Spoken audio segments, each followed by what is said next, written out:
I arrived in Pine Haven, Oregon, just after sunset. The road that led into town was narrow and winding, flanked by dense evergreens that leaned over the pavement like watchful sentinels. My hands were tight on the steering wheel. I had not seen another car for over an hour. I kept telling myself this was what I needed. A quiet place. A fresh start. A town no one remembered. Pine Haven was smaller than I imagined. A handful of rusting storefronts lined the single main road. Most of the windows were dark. A gas station sat at the corner with one flickering overhead bulb casting long shadows. There was no one inside.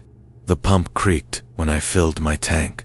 The keypad screen was blank, but the pump worked anyway. That should have warned me. I drove another mile out of town to the house I had rented. An old Victorian near the edge of Devil's Hollow. The name alone should have made me stop, but I had already signed the lease, paid the deposit. I was running from a past I could not shake, and this place was cheap and remote. The house rose out of the mist like a blackened tooth, 3 stories high, shutters missing, paint peeling in strips. The front porch sagged. Crows perched on the roof ridge did not scatter when I pulled in. Their eyes followed me as I climbed the steps. My keys slid in with ease. The door opened by itself. I called out. My voice sounded flat. No one answered. I stepped inside.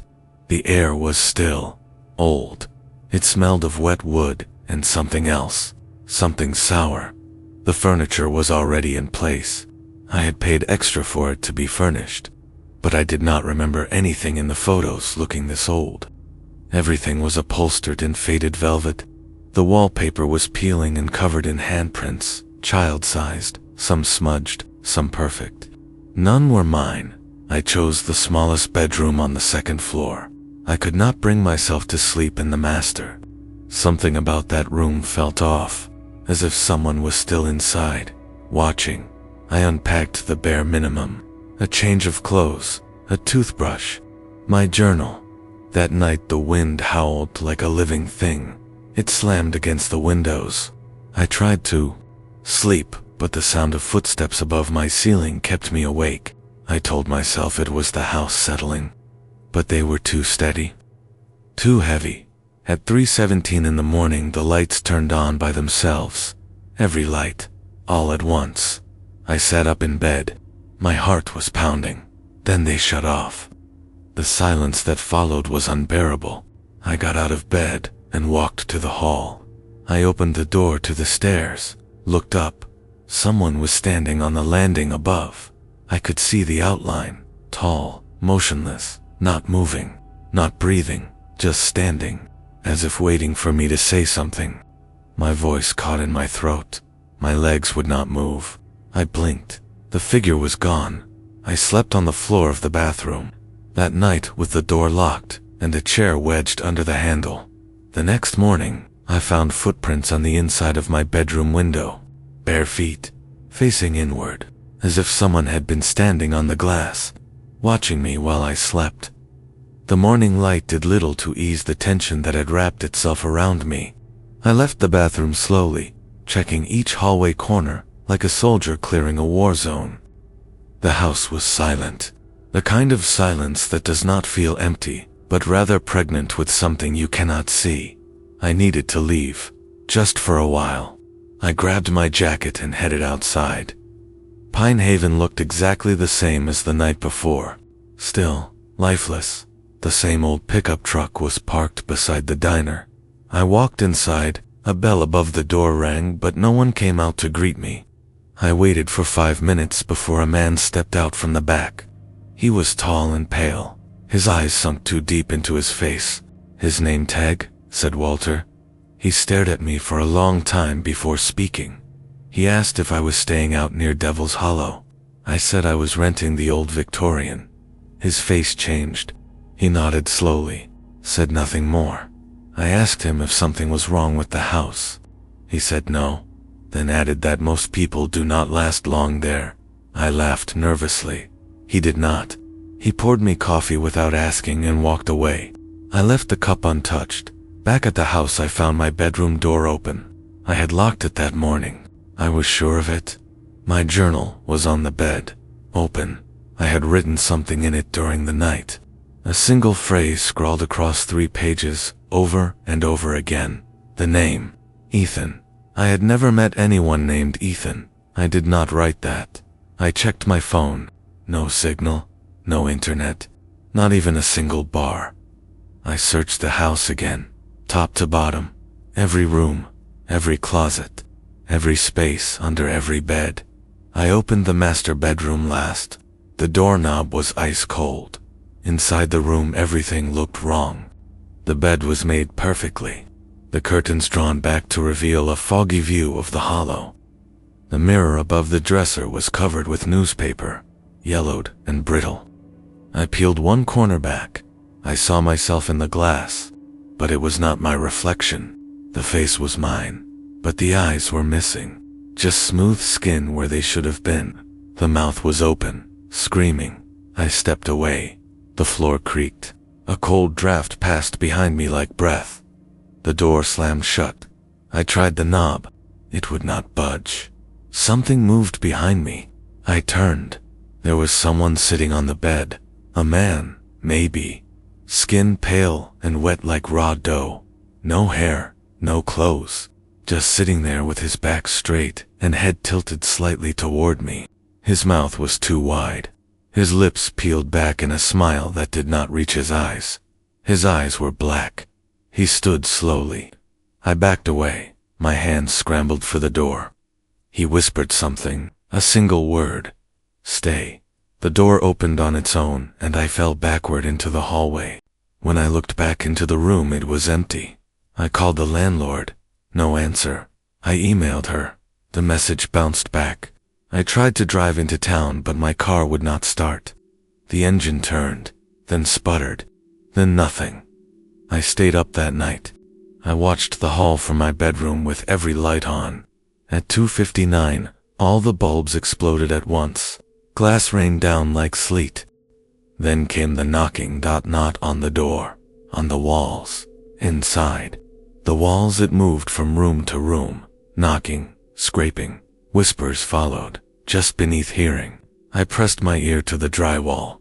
I heard children laughing. I stumbled back, my breath ragged.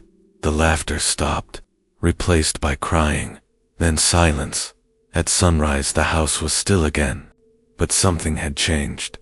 The wallpaper was different. The handprints were gone. They had been replaced by words, carved into the wall, over and over. Ethan is waiting. Spent the morning ripping the wallpaper from the walls. I needed to see if the words were written through the paper or on it. If someone had carved them directly into the walls themselves, it meant I was not hallucinating. It meant someone had been inside the house while I slept, or something. Beneath the layers of cracked wallpaper I found more words. Not just the name, not just Ethan. Full sentences, scratched into the plaster, as though someone had written them with fingernails, or knives, or broken bone. He is underneath. He is hungry. Do not listen to him. He lies. He is awake. The last one was not scratched. It was burned into the wall, as if with a branding iron. I touched it. The mark was still warm. I ran out of the room, back into the hall. Every door in the house was open now. Every single one. Even the closet in the far corner of the hall. The one I had nailed shut on my first night. There was something behind it. A narrow stairwell. I would have never noticed it if the walls had not crumbled slightly when I pulled the wood off. The stairs led down into a basement that did not exist on the house blueprints. I checked the documents when I first moved in. There had never been a basement, but now there was. The air down there was not stale. It was cold, moving, breathing. I brought my flashlight and descended slowly. Each step creaked like it was trying to scream. At the bottom, I found stone walls, old and wet, black moss growing between the cracks. The room stretched far beyond what the house footprint should allow. A single bulb hung from a chain above, swaying gently, though there was no wind, and in the middle of the basement was a table. Just a table, but on it lay a body. I approached slowly. The figure on the table was wrapped in cloth soaked through with something dark. It twitched once, then went still. I stepped back. The eyes opened. They were mine. I ran up the stairs too, at a time. But something followed. Not footsteps. A dragging sound, like someone crawling up the stairs behind me. Breathing. I slammed the door and jammed it shut with a chair. The house groaned around me like it hated what I had seen. I backed into the kitchen. My hands shook. My mouth was dry. The lights flickered. Shadow passed across the window.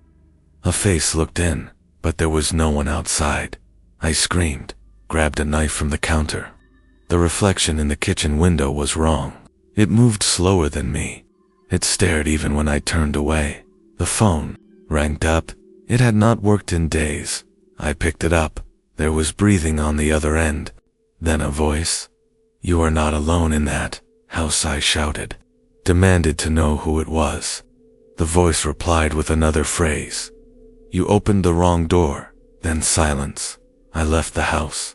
I ran until I reached the edge of the forest. Pinehaven was just a mile away. I should have seen lights. I should have seen roads. But there was nothing. The town was gone. Where the road had been, there was now only thick fog and trees, twisted in shapes that hurt to look at. I turned back toward the house. It was still there, but it was different.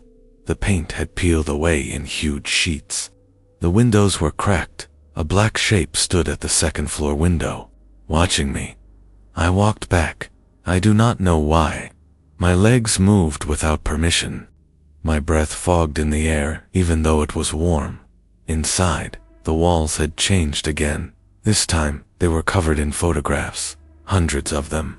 All of me, sleeping, eating, staring at walls I had never seen before. And in every photo, behind me, always behind me, was a tall figure in the dark dot. Not Ethan, something else. In one photo, I was holding a shovel. In another, I was digging. In the last one, I was burying something behind the house. I ran outside. My hands scraped at the dirt where the photo had shown me digging. I clawed until my fingers bled. I found a box. Inside, it was a tape recorder. I played it. My voice spoke from the tape. "He's really saw him. He made me do ETH. Made me." Then screaming, I dropped the recorder and backed away. There were footprints behind me in the mud, barefoot, and they were walking toward. May did not sleep that night. I sat in the hallway, with every light on.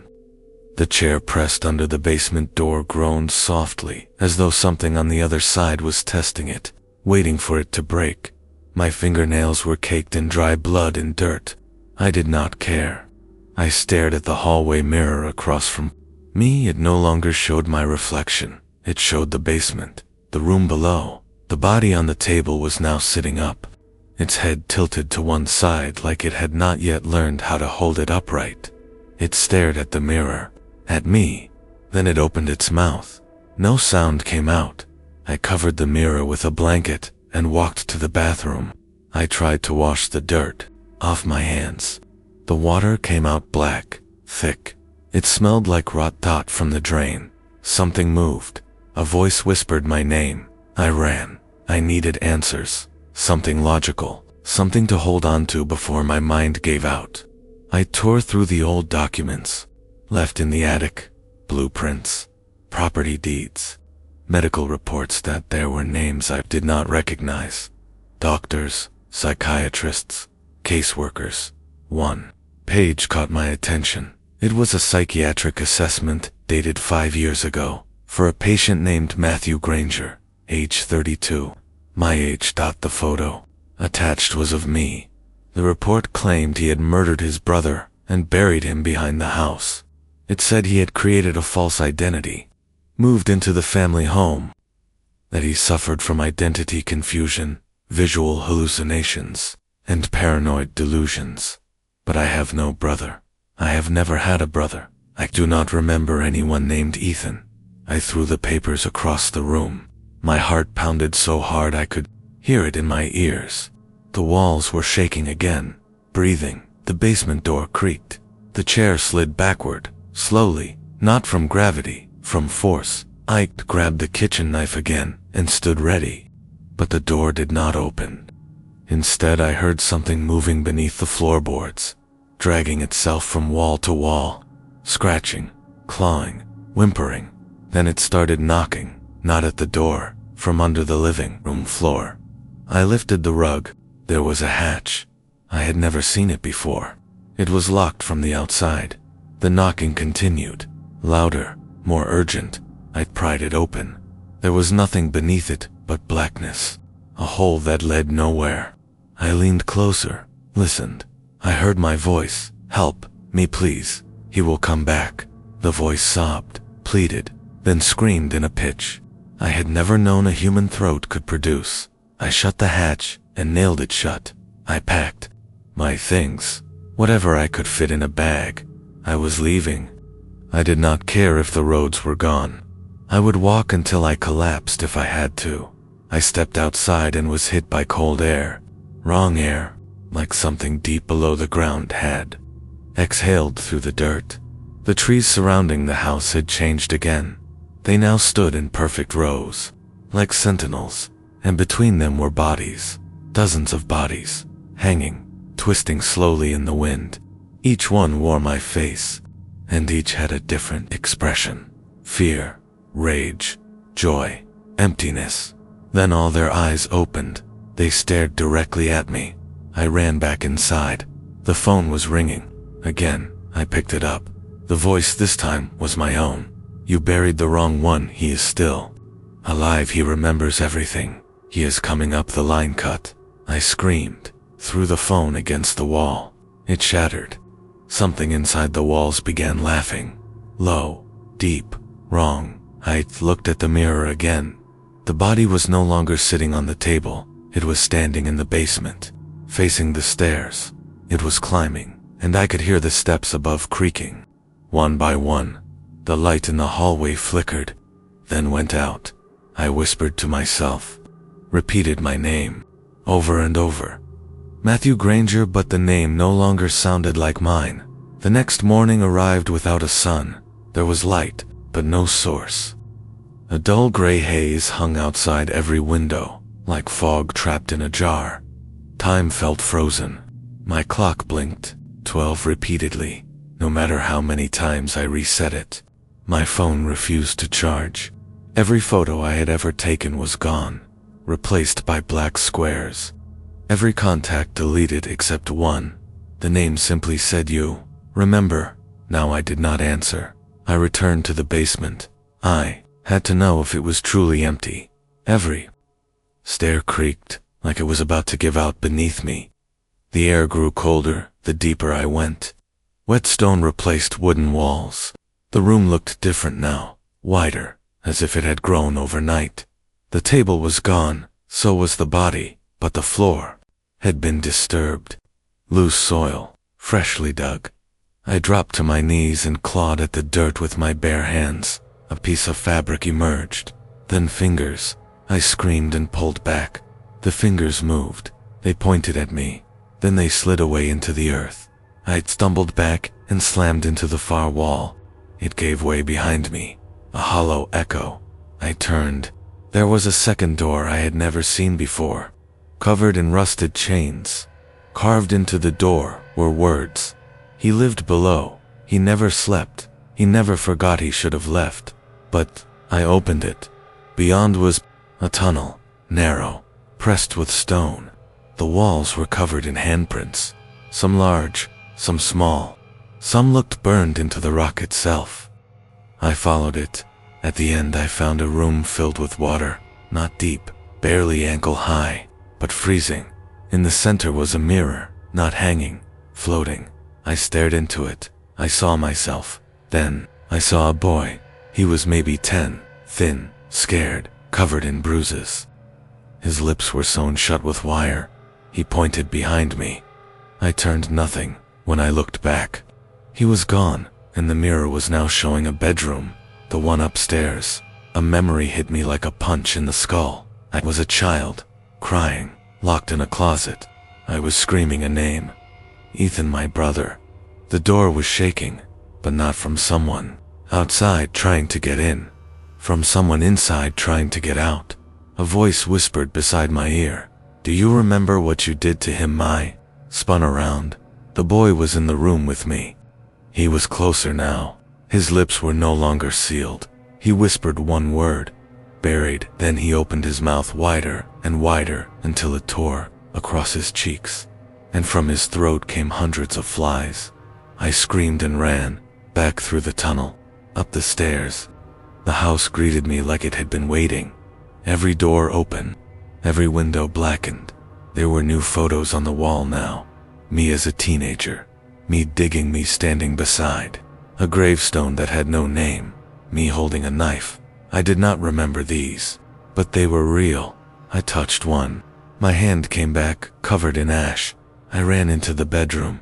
The same closet from the memory stood before me. I opened it. Inside was a tape recorder. I pressed play. My own voice spoke. I told the story of a summer long ago. How Ethan and I used to play in the woods. How I would hurt him, then tell him it was a game. How he begged me to stop. How I once pushed him down the stairs and laughed. And how one night, after a particularly cruel fight, he disappeared. I never told anyone, because no one remembered him but me. I'd listened to my voice confess to murder, and then say something that made me drop the recorder. "You brought him back, but you did not bury him deep enough." Suddenly, the sound of wood snapping echoed from below. A voice began screaming from the basement, screaming my name, screaming his name, Ethan, and then "I forgive. You'll let me, and let me see the sky." Again the house groaned. The floors buckled. I looked out the window. The trees were moving, but there was no wind. They were crawling toward the house on roots, like fingers, and they were carrying someone, a boy with no eyes, and a stitched-up grin. Ethan had come home. He was standing just beyond the tree line. I saw him clearly. No more illusions, no more shadows, no more whispers. Ethan, but not the boy I remembered. This Ethan was wrong. Too still, too pale. His face looked like it had been stitched together from memory, not flesh. He smiled, and every tooth was the same, square, unmoving, like a doll carved from bone. He did not walk. He floated a few inches above the grass, and he was not alone. Behind him, the woods breathed. Shapes moved among the trees. Children, dozens, some dragging broken limbs behind them, some crawling on all fours, all of them watching the house, watching me. I backed away from the window. The walls of the house moaned like they were straining to contain something huge and ancient.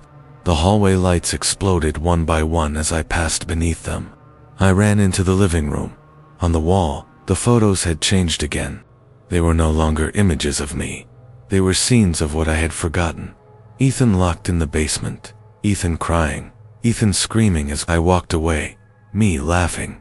And in one final picture, Ethan's hands reaching up from the dirt while I held the Chevalier fell to my knees and screamed, not out of guilt, but out of fear, because now I remembered what happened the night he disappeared, and it was worse than anything I had let myself believe. Ethan had not died by accident, had made sure he could not speak again. He had told myself it was justice, that I was tired of him always crying, that I was only a kid, and kids make mistakes. But that was not true. I knew exactly what I was doing. I had dug the hole, I had pushed him in, and I had walked away, but he did not stay buried, because something else had found him. The air in the room thickened like syrup. My breath came slower, harder. Then I heard Ethan knock on the front door. Once, twice, three times, then silence. I walked to the door, each step like a weight, dragging my feet. Ty put my hand on the handle and stopped. The doorknob turned on its own. Ace stepped back. The door swung open. There was no one there, only the forest and a trail of handprints leading inside. Small hands, bloody hand, shelled-sized hands. I ran, not outside, not upstairs, but back into the basement, because I had to see it again. He had to see where I left him. The dirt floor was no longer solid. It breathed, it pulsed, it opened, and something began to crawl out. Not Ethan, not Anymore it wore his shape, but it was older now, taller, torn open. In places that should not bleed, its mouth hung like a curtain of skin, and inside was not a tongue or teeth, but darkness, something moving inside that darkness, something trying to get out. I fell back. I tried to climb the stairs, but they were gone, vanished into the walls. The house was changing, becoming something else, something ancient, not built with wood but with memory. The creature reached out, and when it touched my shoulder, I felt everything: his pain, his fear, his endless waiting beneath the soil, and his hunger for me. He whispered, "I forgive you, but the house does not tend." Then the walls began to crib. Black liquid poured from every seam in the wood. The lights flickered red, not electric but like fire burning inside the walls. The shape of the house bent, corridors, twisted doors vanished. The basement ceiling cracked, revealing the night sky, and I saw what floated above the house: a face as wide as the horizon, eyes like open graves, and a mouth made of doors, each one slamming shut. It then pointed up and said, "He was always with us, Yvonne.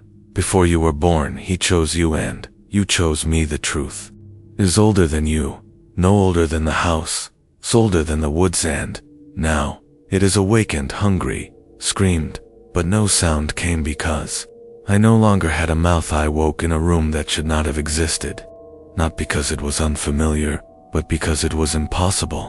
I had never seen it before, but I recognized it. A child's room. The wallpaper was yellow, with faded trains running across it. The ceiling was low. The bed was too small. The toys were old, not just dusty, ancient, their faces peeling like dried leaves. In the center of the floor sat a boy. He was not Ethan. He was younger, maybe 5 years old. He looked up at me and smiled. I knew that smile because it was me, and I was looking at myself, but not just a reflection. This was not a dream or a memory. It was me, and I was still here. The boy pointed at the closet. "Do you remember yet?" His voice was flat and wide and deep, too large for the room it filled. The corners bent, the walls. I stepped backward, but the door behind me was gone. There was only the closet. It pulsed like a heart, and it smelled like something had been rotting inside it for years. I walked to each step, felt like it aged me 10 years. I opened the door.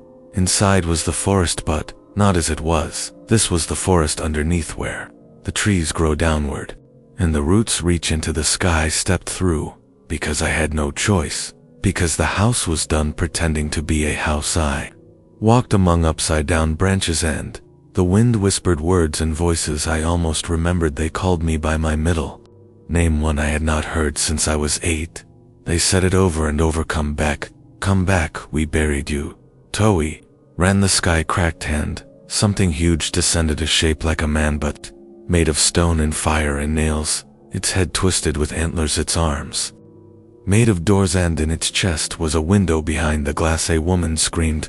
My mother. I saw her face, saw her eyes. I saw the moment she realized I had lied, that I had known where Ethan was the whole time, and I saw something else, something behind Hera.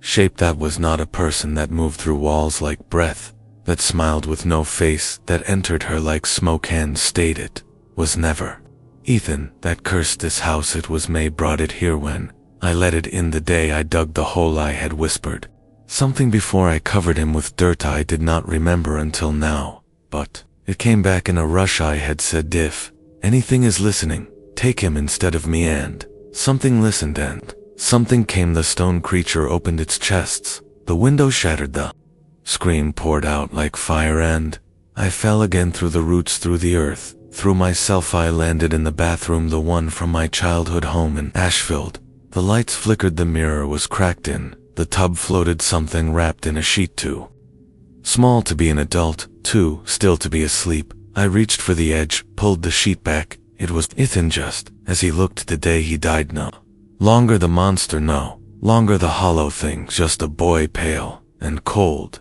and quiet, and his eyes opened, and he said, "You should have stayed." I woke again, but I knew I was not really awake, because I was still in the house, and now it was inside. May looked at my hands. They were not mine. They were smaller, the same hands I had when I was 7. I turned toward the door. It opened, and Ethan stood there, but now he looked like me, same clothes, same face, same voice, and he said, "You got to live now. It is my turn." He stepped inside my and I let him because I did not deserve to keep it. The house hummed satisfied. The walls sealed, the lights returned. The pictures on the wall now showed Ethan smiling and Maine the ground, still forgotten. I do not know how long I slept, or if I slept at all. There was no day and no night, only the sound of the house breathing. It came from the vents, from the ceiling, from the mattress beneath me. Everything exhaled, everything inhaled, everything pulsed like a body trying to live. Again I stood up. The bedroom had changed. Again now, it was a hospital room, one I had visited as a child when my grandfather was dying. The same scratchy sheets, the same metal bed frame, the same sharp antiseptic smell that coated the back of your throat. I walked to the window, but it looked out onto a hallway. My reflection was there, but it was not alone. Behind me stood Ethan, or the thing that had become Ethan, and it was smiling, not cruelly, but with something like gratitude. I turned to face him, and he said, "You gave me a name, you gave me a story. Now I get to finish." E.T. wanted to speak, but my mouth was filled with something thick. I reached in and pulled out a toy truck, one I had buried with Ethan all those years ago. Was rusted, bent, but still red, still heasy. Dropped, it clattered, echoed like thunder, and then the door opened. Not a door. I recognized it was made of black wood and covered in carvings. That shifted when I looked at them. I stepped through, because the house would not let me stay still. Now I was in a basement, not mine, not anyone's. It looked like it had been dug by hand. The walls were dirt wet, crawling with worms. There were shelves made of bone, and on each shelf a piece of someone, a tooth, a finger, a pair of eyes floating in glass, a name carved below each item. I saw my name not once but twice, one carved into a rib, one burned into a book bound in skin. I tried to back away, but I tripped, fell into something soft, and shifting it was a pile of faces, loose like masks. They whispered over and over, "You took the wrong way out, to left the wrong one behind you, opened the wrong door." I screamed, but the sound came out backwards, entered the walls. Instead of leaving my mouth, something laughed from above, from below, from behind my eyes, and I remembered something else. The thing in the forest, the thing I had seen when I was a boy, yet had not followed me home. It had been part of me, waiting, growing, feeding on guilt until it could wear me like a jacket, and now wanted the rest. Not just Ethan, not just the house. It wanted everyone I had ever loved. I stood up, faces clinging to my legs, and I ran. The tunnel stretched, change turned into a school hallway, lockers lined with dead birds, classrooms filled with children I had never met, but they all had my face, and they all looked at me with the same question in their eyes. "Why did you get to Levy?" Pushed open a door at random and fell into my own childhood bedroom, but it was underwater. Walls floated, the bed drifted, fish swam through the closet, and in the corner sank a figure tied to a chair. It was me. Again, older, eyes open but blank, a smile carved into my cheeks with hands that were not mine. I had done this to myself again and again. Every time I tried to forget, the house reminded me that guilt is a circle, a spiral that narrows until it swallows. Why? Heard a voice through the water, a woman's voice, my mother, skilling for me, but she had been dead for 5 years. I surfaced and found myself in the dining room again, the one from the beginning. The table was set, candles burned with blue flame. At the table sat everyone I had ever known, dead but smiling. They raised their glasses to me and in unison said, "Welcome home." I wanted to scream, but my mouth was good, only smooth skin, only silence, and in that silence a voice not my own said, "Now you see, now you understand. You never left, you were always here." The door behind me opened again, and this time it was the front door. The real one, the one I had walked through on the first day, and light poured in, bright and warm, and the sound of birds outside. Freedom escapazal, but I knew before I stepped toward it, and it moved farther away, ran. The hallway stretched longer. Light grew dim, then died, and I was back at the beginning, the foyer where Ethan had stood, where the shadows had first spoken. Only Now there were 3 of me, 1 hanging from the ceiling, 1 buried in the floor, 1 standing in the corner with no eyes, and they all said, "Jur." I cannot tell you how long I stood in that hallway because time stopped making sense. The air was thick like syrup. It clung to my skin, it pulled at my clothes, and the walls pulsed with something living. Each beat of the house matched the beat of my heart, as if we had fused. I turned from the door. There was no escape, no outside world, only this, only the layers, each one deeper, each one older. The floor beneath me cracked, it split like the surface of a frozen lake, and I fell not down but in. If I was being swallowed by my own memory, when I landed I was in a church, one I remembered from a funeral long ago. The stained glass glowed without sunlight there. Pews were filled with shadows, no faces, no bodies, just outlines, and at the altar stood Ethan, the boy I remembered, not the twisted thing he had become, but something else. Something that wore the face of every person I had ever failed. He opened his arms, and behind him, the cross melted. It became a door, and behind that door was the forest, the same one from the day I ran, from the day Ethan died. Only now it was inside the house. I stepped through, leaves crunching beneath my feet.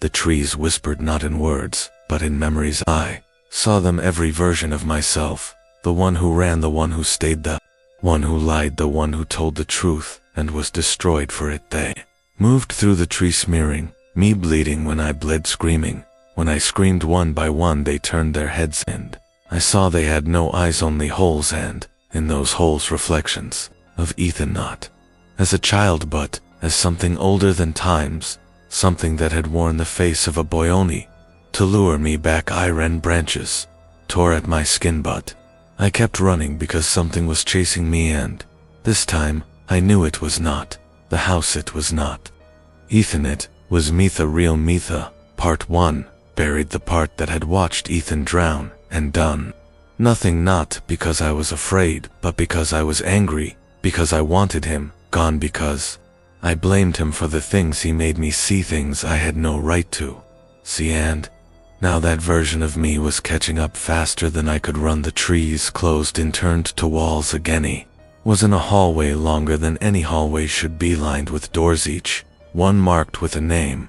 I recognized some were people I had loved, some were people I had hated, some were names I did not know, but felt carved into my bones. I opened one and saw myself sitting in a hospital bed, breathing through a machine, eyes fixed on nothing.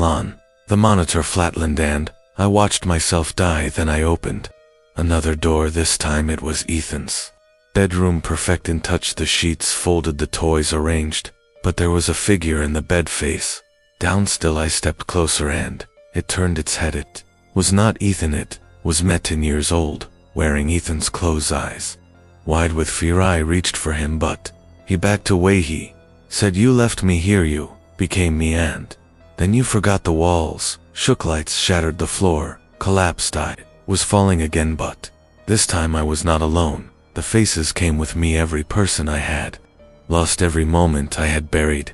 They clung to my body, not to hurt me but to hold me in place, to keep me from forgetting again, because forgetting was the only sin the house would not forgive. He landed in the foyer again, same place, same silence, but now it was full of voices, full of eyes, all watching. The front door stood open, but beyond it was not the street, not the world, but a mirror, and in that mirror I saw the truth I had never left, not when I ran from the forest, not when I moved out of my childhood home, not when I buried Ethan. I had carried it with me. The house, the guilt, the silence, it had followed me, grown inside me until it needed space, until it needed walls, till it needed to become really was the house I was, the room I was, the voice in the vents.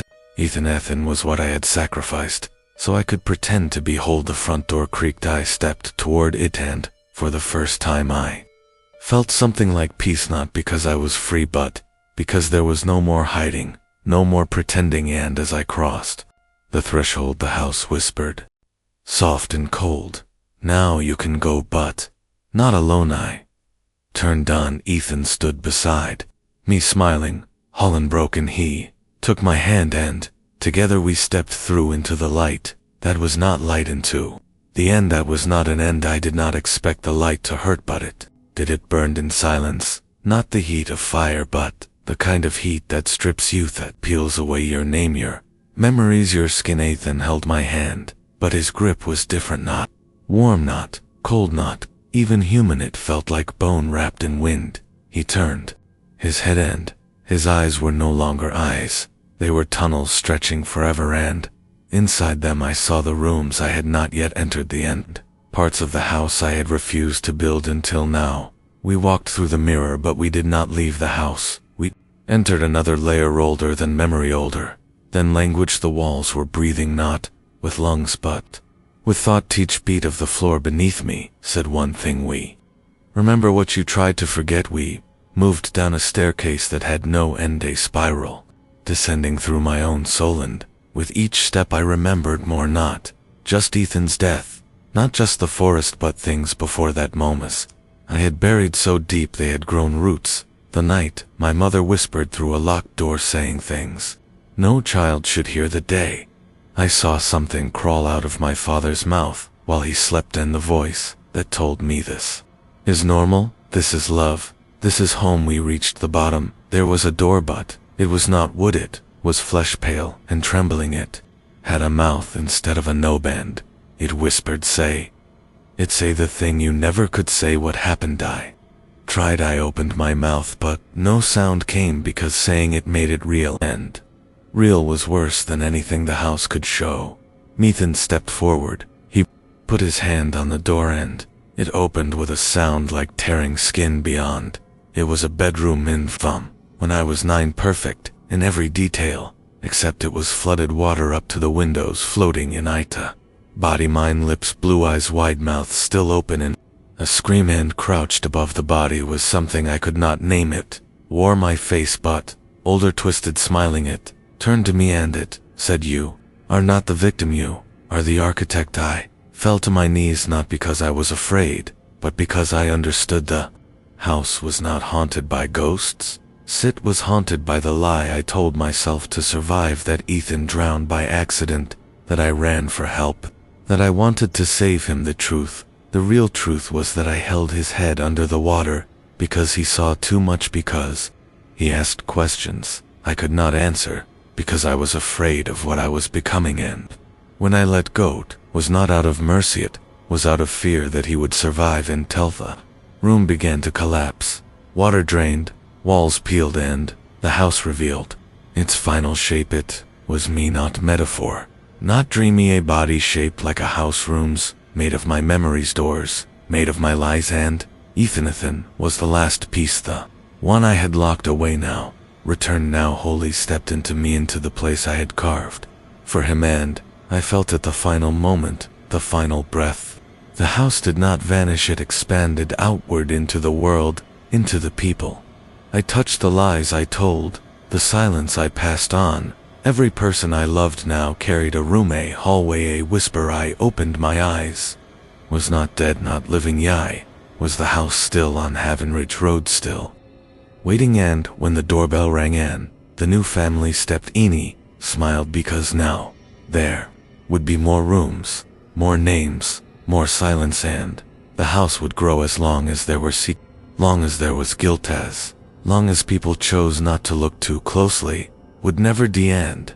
Neither would Ethan. He lives in the walls, and I live in the floors. And if you ever hear footsteps late at night in a house that should be empty, just remember it is not empty. It never was. It is full of what you refuse to see, and we are waiting for you.